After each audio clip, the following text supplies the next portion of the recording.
Isa pong batang nangarap magka-PC, maglaro, unlimited sa bahay.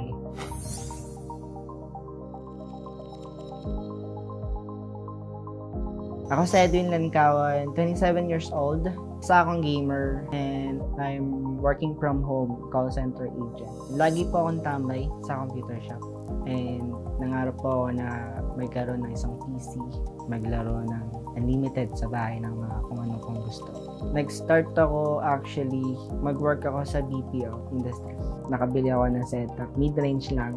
Natry ako mag-stream, hindi siya kaya ng spec. Nag-push pa ako, gumawa ako ng racket. Aside from work, kumikita rin ako sa game. Nag-switch kami into PLDT. So, kailangan ko mag-upgrade, especially din sa work. I'm working from home, call center agent, international yung account. VPN po yung gamit namin. Malaki po yung kailangan na Mbps. Konti lang yung amount pero ang laki na ng upgrade na binigay. At dahil sa pag-upgrade ko ng PLDT Home Fiber, nakakapaglaro ako. At the same time, nakakapagtrabaho ako.